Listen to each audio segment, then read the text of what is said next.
Attends, je regarde Ewena. Oh. Et est-ce que tu peux le faire avancer? Tu peux le faire aller jusqu'au bord, rebondir sur le bord. Ouais, regarde ce que j'ai fait, il tourne. Essaye. Il tourne. Ah oui, là, il est vraiment parti loin, là. Ah ouais, il est parti. On s'est dit qu'on intégrerait bien un bestiaire dans le jeu pour que ce soit un peu plus animé dans la progression du personnage. Et du coup, voilà, on s'est dit pourquoi pas faire un petit sanglier. C'est bien dans la culture. Et qu'on appellerait Sangligli. Est-ce que c'est flou pour vous? C'est pixelisé, mais je suppose Oui, que c'est normal. Vous allez vous y habituer.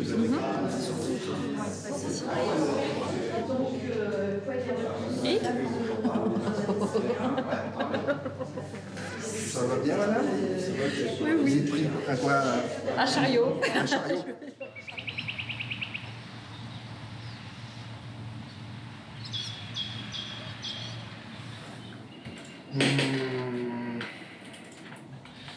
J'avais pensé aussi à un autre truc. Ouais. Est-ce que tu vois, la fonctionnalité que j'avais faite, quand on passe derrière un élément, il se met transparent, enfin, avec une transparence définie. Est-ce qu'on ferait pas un effet de smoothie un peu? Le truc, c'est qu'on passe pas 1 heure dans la porte. Est-ce que t'auras le temps de rendre un effet smoothie? Je m'appelle Julien Delval, j'ai 28 ans, je suis calédonien. J'ai décidé de monter ma société, qui est une société de jeux vidéo, et on est en train d'actuellement développer le premier jeu calédonien. Mais je vois l'idée. Mais après, de toute façon, t'as déjà l'effet de transparence ici. Là, Oui, c'est juste genre juste une ligne de code qui dit tu mets du temps. C'était facile. Bah oui, c'est facile. Bon, là, j'ai lié ces deux arbres par un autre script, mais l'effet dont on parlait, c'est l'effet de transparence. Donc, dès qu'on va derrière un objet qui peut nous obstruer la vue au personnage, on le rend transparent. Donc, on prend sa couleur et on descend son alpha. Voilà, tout simplement. Notre studio s'appelle Waika Studio. Et le jeu s'appelle donc Waika l'Enfant Dieu. Waika l'Enfant Dieu, c'est l'histoire d'un jeune garçon qui part en initiation à la chasse avec son frère. Lors de cette initiation, il finit par tomber dans une grotte où il n'aurait pas dû aller. Dans cette grotte, il trouve un casse-tête. En le ramassant, il libère le monde des morts dans le monde des vivants. Et surtout, en sortant de la grotte, il s'aperçoit que, de un, il y a la zizanie sur la Grande Terre, que son frère a disparu. Donc à partir de là, pour Waika, le but du jeu va être de rétablir la paix sur la Grande Terre et de retrouver son frère.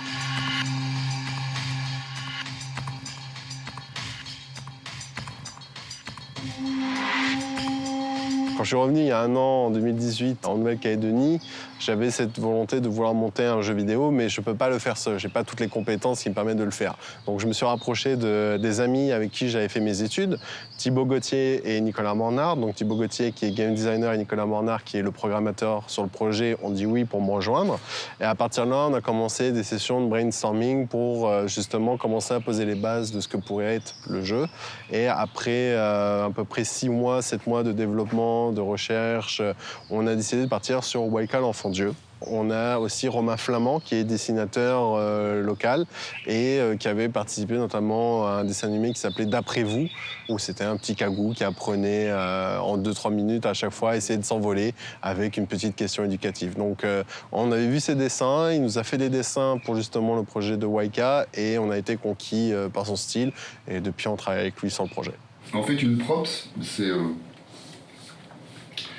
un élément de décor. Et après, avec tous ces éléments de décor, on peut créer un décor. Par exemple, ça, c'est une prop, c'est un élément de décor, par exemple, que je peux mettre où je veux pour créer le décor. Là, il y en a une.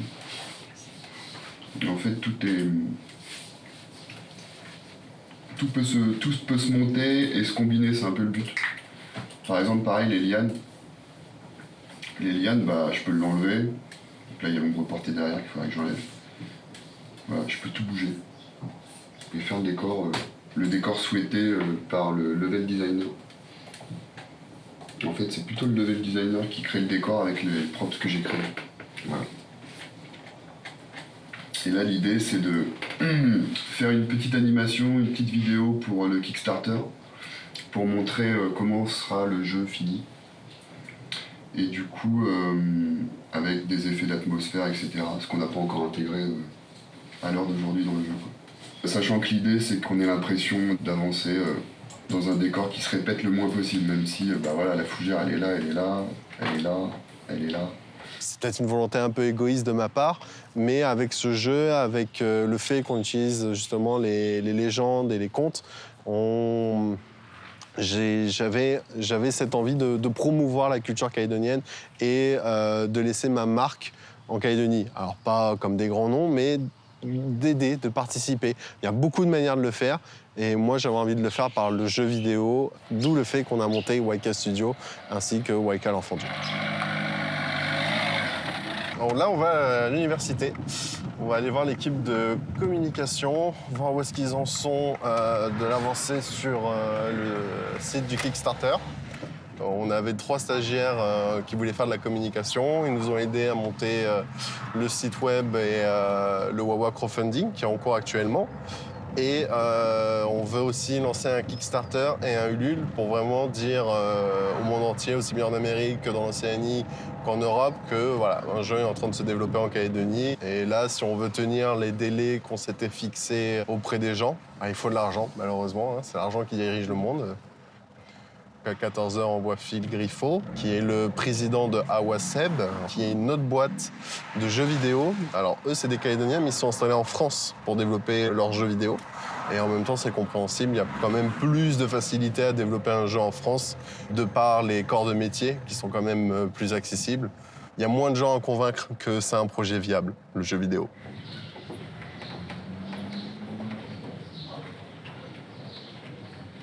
Vous en êtes où dans votre projet? Vous avez réussi à avancer? Vous arrivez un petit peu à travailler? Là, on est en train de faire le prototype là, sur Bubble. Ça avance pas mal.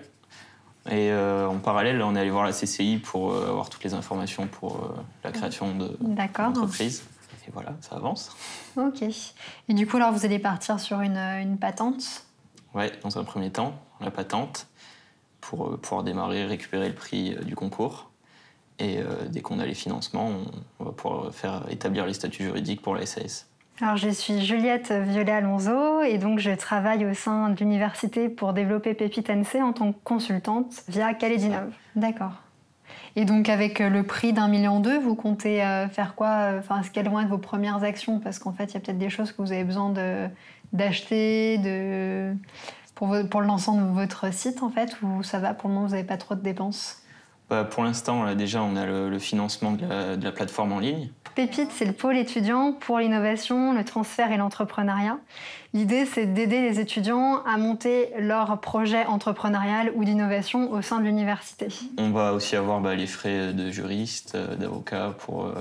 Alors ça, attention, hein, grâce à la CCI, vous n'avez pas à payer les frais de juriste et d'avocat. Hein. Ah oui. Alors on a plein de projets dans Pépite. Remplamed, c'est d'aider les médecins à se faire remplacer. Parce qu'en Nouvelle-Calédonie, ce qui se passe, c'est qu'on est à l'autre bout du monde et dès qu'un médecin part en vacances, en fait, il n'a pas forcément un remplaçant qui est disponible. Donc l'idée, c'est comment attirer des médecins de métropole ou d'ailleurs à venir en Nouvelle-Calédonie en les aidant sur toutes les complications en fait, qu'on peut avoir. Parce que quand on est médecin et qu'on ne connaît pas la Nouvelle-Calédonie, il faut trouver un hébergement, il faut louer une voiture, il faut avoir une boîte postale pour recevoir son courrier. Donc, ils aident les médecins à arriver sur le territoire pour remplacer les médecins partis en vacances. Donc là, en termes de roadmap, vous pensez être prêt pour quand, à peu près? Si on arrive à bien finir ça assez rapidement, d'ici la fin de l'année, on pourrait lancer le prototype début 2020, janvier-février. Et donc, comme ça, on pourra avoir nos premiers retours des utilisateurs et pouvoir coder ça, donc milieu d'année prochaine, la version finale, sûrement. D'accord, donc en fait, vous aurez une version, une bêta. C'est ça, une bêta. En janvier. Est-ce que vous êtes allé à la rencontre, du coup, de professionnels? Je sais que je vous dois encore un contact. Ouais. Je vais vous le donner. Mais est-ce que vous avez rencontré le Medipôle? Est-ce que vous avez rencontré la clinique pour voir un petit peu comment ils appréhendaient ce projet, en fait? Alors, pas le Medipôle encore, ni les cliniques, mais on est allé à la rencontre de certains médecins. Médecins et d'autres infirmiers aussi, qui sont plutôt enthousiastes pour le projet. Mais oui, les prochaines étapes, ça va être ça, c'est rencontrer les grandes structures. Et vous avez déjà un listing de personnes à rencontrer, à qui vous pourrez faire tester la première version? Oui. On a tout un annuaire de médecins, de professionnels, d'infirmiers, donc oui, il y a vraiment une bonne liste de contacts. C'est super, ça. Ouais. Il y a la province des îles qui était très intéressée par votre projet et qui m'a vraiment demandé de vos nouvelles. Donc, il va falloir vraiment les recontacter dès que vous avez quelque chose à leur montrer. Exact. Et moi, je vous dois le contact du nouveau médecin qui est arrivé pour remplacer et qui a eu pas mal de galères et qui pourra vous aider dans les besoins des médecins quand ils arrivent sur le territoire. Parce qu'il y a des choses dont on se rend même pas compte. Et elle a vraiment eu quelques galères, donc ça va vous permettre peut-être d'étoffer votre site aussi sur le point comment accompagner le médecin dès qu'il arrive en Nouvelle-Calédonie. C'est ça, toute la partie information du site. Ok. Parfait. Super. Merci. Il y a un gros retard. Mais un gros retard, non pas parce qu'il n'y a pas des idées, c'est plus parce qu'on n'a pas les compétences sur le territoire. Voilà, le numérique, ça fait depuis longtemps qu'on essaye d'y passer en métropole. Il y a là, je sais pas, je dis un pourcentage au hasard, mais on va dire qu'il y a quand même 70% des entreprises en France qui ont une entreprise qui utilise le numérique. Ici, j'ai l'impression que c'est un peu plus compliqué. On a du mal à passer à la transformation numérique, on a du mal à se dire, bah tiens, ça sert à quelque chose. Mais aussi, on a du mal à recruter des gens qui vont travailler dans le numérique pour justement développer cette transformation numérique en Nouvelle-Calédonie. Donc on essaye. Il y a le gouvernement avec la cellule économie numérique qui avance, qui fait plein de projets là-dessus. Mais malheureusement, on a encore des populations qui ne sont pas forcément équipées et qui ne connaissent pas du tout le numérique. Donc il faut qu'on y vienne petit à petit. Mais c'est vrai qu'il y a un retard par rapport à la métropole et à d'autres pays dans le monde. Ça avance. Oui, bah oui. Ah, c'est la nouvelle mise en page? Ouais. La nouvelle mise en page. Non, justement. Du coup, Donc on a laissé les effets de parallaxe? Oui. Ok. Non, bah là, ce qui manquerait serait juste des flares, des petites lumières qui passent devant, quoi. Mais sinon, c'est cool. C'est le site web de Waika Studio, Waika l'enfant de jeu. On l'a remis à jour pour justement soutenir le Wawa Crowdfunding, parce que les gens qui vont dessus peuvent voir le site internet aussi. On va dire que l'image de la boîte passe surtout par la présentation internet. Ça se voit beaucoup dans l'industrie du jeu vidéo qu'il y a des sites web par rapport à certains jeux vidéo qui sont magnifiques, très bien présentés. Et vu qu'on essaie de miser sur le graphique du jeu plus que sur les mécaniques, parce que notre jeu va pas être révolutionnaire au niveau du gameplay, mais c'est surtout au niveau du graphique qu'on met ça en avant. Donc voilà, on essaie de rendre ça le plus haut possible. Alors on avait eu quelques soucis malheureusement avec des effets qu'on avait voulu, mais là on a trouvé une alternative pour le moment. On verra pour le changer encore après. Ruben, il m'a ramassé ce quand je te ramassera ça parce que chaque fois qu'on va regarder. Là, on lui a dit, tu prends la valeur de la luminosité et tu la mets en fréquence pour le son. Donc c'est un petit programme qui dit ça. Donc, qu'est-ce qu'il fait? En fonction des variations de lumière, il va faire varier le son.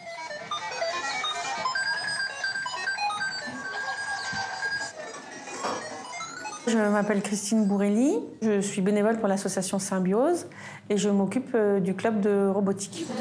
Alors, tu appuies sur le bouton, la porte elle s'ouvre avec un servomoteur et elle se referme lentement. On suppose qu'il y a quelqu'un derrière la porte.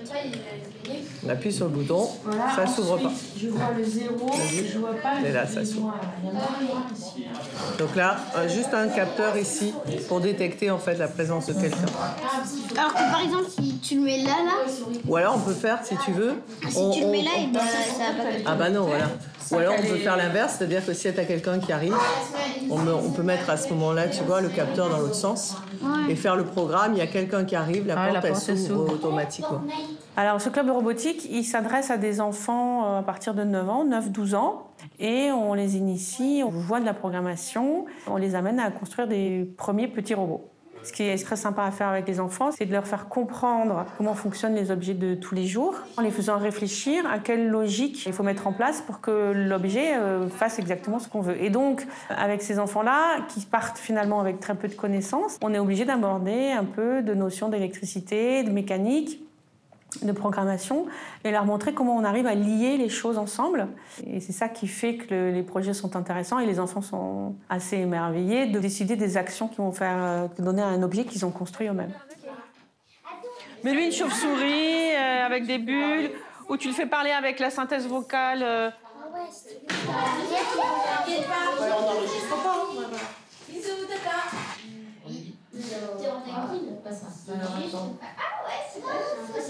Ah, ça va être drôle. Salut, moi, je m'appelle Blue.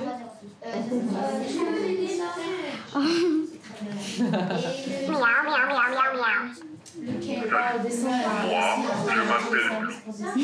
miaou. Au début, je lui dis à Paris. Je lui dis de parler en français. Je choisis la voix. Je prononce « Salut, moi je m'appelle Blue ». Et après, au revoir. Après, il disparaît. Donc en fait, ils font travailler leur logique. Et en fait, ils le prennent comme un jeu. Et là, c'est bien que vous travaillez un petit peu individuellement parce que ce serait bien que chacun se pose les questions de savoir comment il va faire tourner son programme. Parce que c'est comme ça qu'on apprend. C'est en essayant et en se trompant. On essaye quelque chose, on se dit « Ah oui, mais là, mince, non, il va pas dans le sens où je voudrais qu'il aille, alors il faut que je modifie quelque chose, etc. Oh là là, mais mes points, ils se marquent pas comme je voudrais qu'ils apparaissent là. Oh, puis là, mon personnage, il a disparu, pourquoi il a disparu, etc. » Et progressivement, on améliore son programme jusqu'à obtenir quelque chose qui nous plaise. La plus grande leçon, je trouve, de la robotique, c'est on se trompe et on apprend à se tromper parce que c'est normal de se tromper. Il y en a qui ne supportent pas de ne pas réussir du premier coup. On se trompe, on apprend de son erreur. Et donc, si on s'est trompé, il faut trouver la solution. Et donc, on teste d'autres choses. Et ça, c'est vraiment important pour nous, qu'ils restent persévérants et qu'ils finissent par aboutir. Et là, quand ils réussissent, ils sont vraiment particulièrement fiers. En fait, on a connecté la microbit à l'ordinateur. Et donc, quand je fais des grands coups comme ça met bravo, tu as réussi.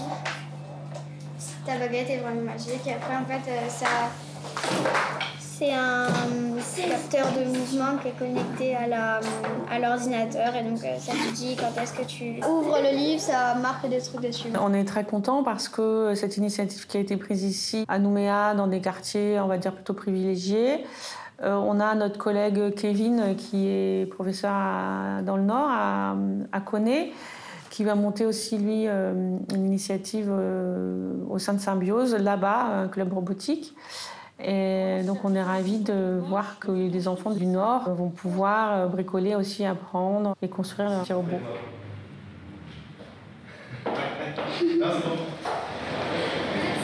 L'idée, c'était de créer un tiers-lieu. Un tiers-lieu, c'est quoi? C'est un lieu de rencontre. Donc, un lieu où on va co-construire, on va créer des choses ensemble. Ce lieu, on l'a décidé sur la thématique numérique et innovation. Et donc, on a aménagé cet immeuble. Donc là, vous êtes à l'étage 4, qui est l'espace de coworking. On va avoir également, plus tard dans le projet, un espace de café. Le coworking étant plutôt dédié aux résidents, des gens qui restent longtemps. Le café étant plutôt dédié à des gens de passage, qui viennent utiliser pour 1 heure, pour une demi-journée. Et puis, on a enfin un espace rooftop où pourra se retrouver une communauté un peu plus large. Donc, une communauté qui n'est pas forcément résidente ou visiteur, mais qui interagit, en fait, avec les gens qui sont dans ce lieu. Là où je suis très contente, c'est que par rapport à mon arrivée en Nouvelle-Calédonie, donc il y a 2 ans et demi maintenant, ça y est, l'écosystème se bouge, se réveille. On a vraiment une envie de croire en l'innovation, en les startups, en les entrepreneurs. Et du coup, on a des choses qui se créent. Et on a notamment Gaillac, qui est le nouvel espace de coworking qui arrive en Nouvelle-Calédonie. Alors, le coworking, c'est quoi? C'est l'idée de se dire, moi, je suis patentée, je suis indépendant, j'ai pas de bureau. Et j'ai un lieu où je peux aller travailler à la journée, à la semaine, au mois, sans avoir mon petit bureau indépendant où du coup je suis là tout seul à rencontrer personne. En espace de coworking, on rencontre du monde et en plus on galère pas à prendre internet, le ménage, une photocopieuse qui coûte beaucoup d'argent à des jeunes entrepreneurs qui se lancent. Donc vraiment, c'est réunir tout un écosystème dans un même bâtiment et là, c'est axé sur le numérique. Donc normalement, il devrait y avoir beaucoup de sociétés qui se lancent dans le numérique ou qui sont déjà assez costauds dans le numérique qui vont être dans ce même lieu et on va enfin avoir des interactions, des échanges pour qu'il se passe des choses. Donc je suis très heureuse de voir qu'en Calédonie, enfin, on croit à tout ça et on a envie de faire un peu plus d'innovation et à se dire je crois en mon territoire, j'ai envie que la Calédonie n'ait pas à rougir devant tout ce qui se passe en métropole ou ailleurs dans le monde. Et là, vous voyez qu'on a un mix entre des open space ici. Donc là, vous avez l'Observatoire du numérique, le cluster open des entreprises du numérique. Et là, vous allez avoir une start-up qui s'est installée dans ce coin-là. Et ici, vous avez la permanente du coworking qui est là, avec un certain nombre d'étudiants qui viennent l'aider justement dans le projet Gaillac. Vous avez des salles de réunion qui sont mutualisées également. On optimise l'espace. Et finalement, en optimisant, on fait des économies. Et en plus, on a plus d'interactions entre nous. Donc, ça permet de générer des idées, ça permet de s'entraider, de mettre en commun les compétences. C'est ce qu'on cherche, en fait, dans un coworking. Ce qui est parfait pour mes étudiants en innovation numérique, c'est que Gaillac, ça a été fait pour des startups dans le numérique. Parce que Pierre Massenet, qui est à l'origine du projet, c'est ce qu'il voulait, en fait. Il a dit, voilà, moi, CIPAC, je veux réussir à faire un lieu pour le numérique, pour les jeunes qui se lancent. Et donc, je pense que Remplamed est exactement dans l'univers où ils vont s'épanouir à 200%. Donc moi, je les encourage à aller là-bas et je les encourage surtout à ne pas rester seuls dans un bureau et à rencontrer tout l'écosystème qui est autour avec qui ils vont pouvoir peut-être lancer des belles choses.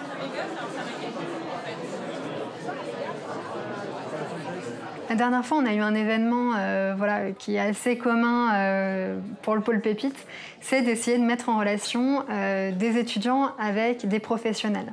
Parce que ce qui se passe, c'est que les étudiants ont une posture d'étudiants et nous, notre objectif, c'est de les faire passer une posture, ce qu'on appelle entrepreneuriale.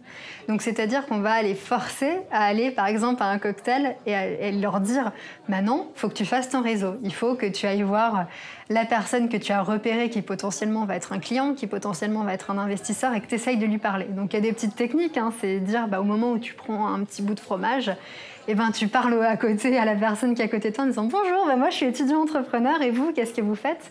Et c'est de créer leur propre réseau. Qu'en fait, à la fin, moi, mon objectif, c'est qu'ils montent leur boîte et qu'ils n'aient plus besoin de moi pour aller voir des gens, aller les rencontrer et ne pas hésiter à se dire « Moi, je suis qu'un étudiant, donc j'ose pas » et se transformer en professionnel et dire « Justement, je vais rencontrer les professionnels moi aussi. » Lui, là, il fait juste ça. D'accord. Ok. Ça coûte pas cher à faire. Lui, par contre, tu vois, il y a un peu plus de... Mais ça fait un truc qui est vachement plus naturel, quoi. Après, j'ai préparé ma caméra. Une fois que le trajet il est fait, que tout est animé, je prends ma caméra et je lui mets en point d'ancrage et elle va me suivre, quoi. Et après, il n'y aura plus qu'à gérer les zooms. Parce qu'on utilise comme modèle le Kickstarter là, de Christopher Chansey. Si tu regardes son modèle à lui, les arbres, ils bougent juste sur le haut, quoi. Ils ont fait un effet wrapping juste sur le haut des arbres. Le reste, ça bouge pas, quoi. Bon, voilà, ça bouge un peu, quoi. C'est ce qu'on voulait. Mon idéal au niveau de l'innovation pour la Nouvelle-Calédonie, c'est déjà un nouveau câble Ethernet pour permettre à la Calédonie d'enfin profiter d'une vraie connexion Internet stable et optimale pour tout le monde. C'est aussi une modernisation des moyens de communication, parce qu'aujourd'hui, c'est le téléphone, c'est tout ça, mais beaucoup d'entreprises utilisent Internet pour communiquer entre elles, et en Calédonie, ça se fait pas. Beaucoup de choses se gèrent par Internet, mais pas en Calédonie. Ça commence, mais c'est pas encore ça. Je m'appelle Océane Le Goff, j'ai 23 ans, et je suis gérante de l'entreprise Okidi. Là, c'est le groupe Facebook de mes babysitters. À travers le groupe, je poste à chaque fois que j'ai une demande de garde des parents. Puis en général, c'est la première babysitter qui répond, qui a la garde. Donc là, j'ai un babysitting ce matin. Là, j'ai posté un message.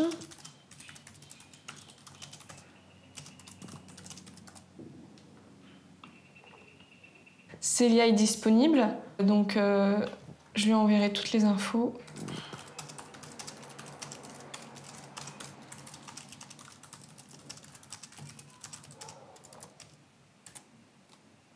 Les parents se connectent sur la plateforme, donc il suffit simplement de rentrer une date, l'heure à laquelle les parents souhaitent commencer la garde, l'adresse du babysitting ainsi que le nombre d'enfants. Ensuite, ils cliquent donc sur « Je réserve » et à ce moment-là, ce sera uniquement les babysitters qui sont disponibles pendant ce laps de temps qui apparaîtront sur la plateforme. Moi, j'ai plus d'interaction avec les babysitters, tout se passe par la plateforme, mais après, c'est des emails et des SMS automatiques qui sont envoyés. Donc pour le moment, la plateforme n'est pas opérationnelle, elle est toujours en phase de test et de finalisation. Le slogan d'Okidi, c'est bien plus qu'un simple babysitting. Donc ce que je voulais vraiment, c'est apporter une valeur ajoutée par rapport à une babysitter qu'on peut trouver sur des annonces ou autres. Là, c'est vraiment mettre quelque chose en avant. C'est une spécialité qui soit artistique ou musicale. Donc j'ai des babysitters qui peuvent proposer de la danse tahitienne, du tressage, du crochet, du chant. Ça, c'est quelque chose qui est mis en avant sur leur profil. Et aussi, il y a les options de packs de jeux. Donc là, j'ai un local où je stocke tous mes jeux, soit des jeux d'intérieur, d'extérieur, plus artistiques, ou pour des événements. Et là, les babysitters reçoivent donc par mail la demande de garde avec justement l'option. Elles se rendent au local, elles récupèrent une malle de jeu et ensuite elles vont sur le lieu de la prestation avec la malle de jeu qu'elles utilisent pendant toute la durée de la garde. Petit pingouin va dans l'espace. On va peut-être faire la sieste, Liam, non? Bah si, maman elle a dit à 1h qu'elle allait faire la sieste. Hein. Avec Okidi, je me suis rendu compte que l'entrepreneuriat, c'était vraiment un milieu qui me plaisait Donc pourquoi pas après dans le futur créer une autre entreprise. Donc là je sais à peu près les erreurs que j'ai faites, les choses à ne pas faire, les choses à faire. Donc là ça va m'aider justement peut-être à créer une entreprise peut-être un peu plus grosse la prochaine fois. Donc là c'était vraiment, Okidee c'était ma première entreprise, c'était vraiment pour moi une première main. Voilà.